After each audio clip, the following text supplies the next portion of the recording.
So Apple's peak performance event has just finished.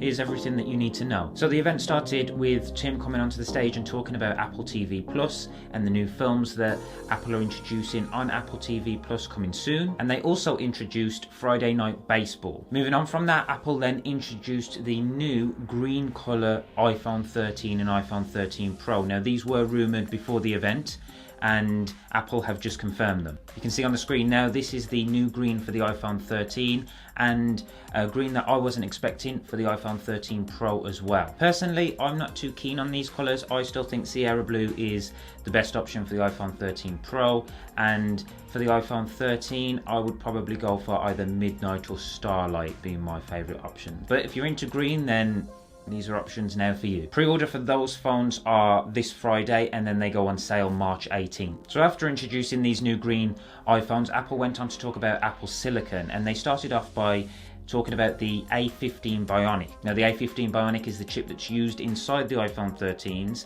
and Apple are now putting that chip into the new iPhone SE. So there isn't too much difference between the current iPhone SE and the new one that's came out, other than its internals. It obviously has that new A15 Bionic chip inside, which is amazing for performance. But in terms of design, the design is pretty much identical, and the colours aren't too different. It's coming in Starlight, Midnight and Product Red. Apple did talk about battery life for the iPhone SE, but they didn't go into too much detail other than to say it has better battery life, which can be expected because of having that A15 Bionic chip, but we won't know exactly how good the battery life is until we test it. I am planning on getting my hands on an iPhone SE next week, and that video will be posted on the channel as soon as possible. So if you're interested, then subscribe for that. Apple also went on to tell us that the new iPhone SE will have 5G, and the camera has been slightly improved in comparison to the camera that was on the old iPhone SE. It now has a new 12 megapixel camera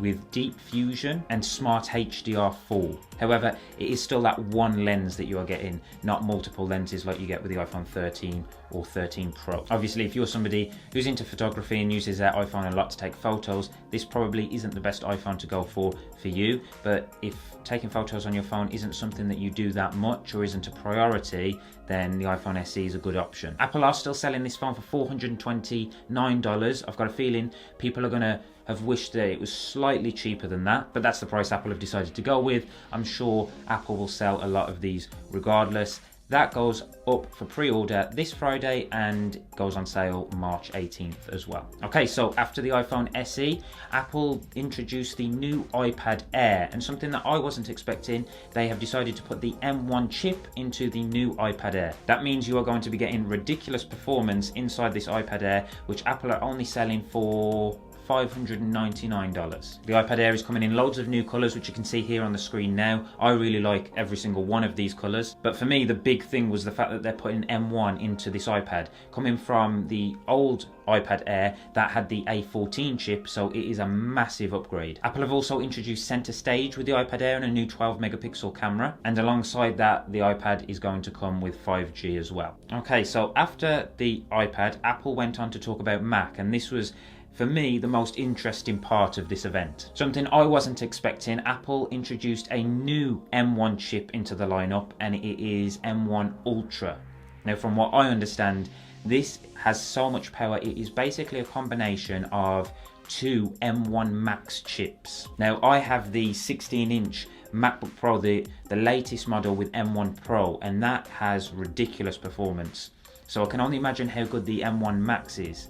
Now, to think that this is double what the M1 Max is just mind-blowing. So yeah, Apple have introduced something that they call Ultra Fusion, which is basically combining two chips into one, which they're calling M1 Ultra. This chip has 114 billion transistors, which I just can't get my head around. And then Apple went on to talk about how efficient the chip is and how powerful it is in comparison to the competition. So the real question after this chip being introduced was, well, which products are Apple going to put this chip in first? And the answer to that was a brand new Mac called Mac Studio. Now, this is an absolutely ridiculous piece of hardware. It is Apple's most powerful Mac that they have ever released. From a visual standpoint, it basically looks like two Mac Minis stacked on top of one another.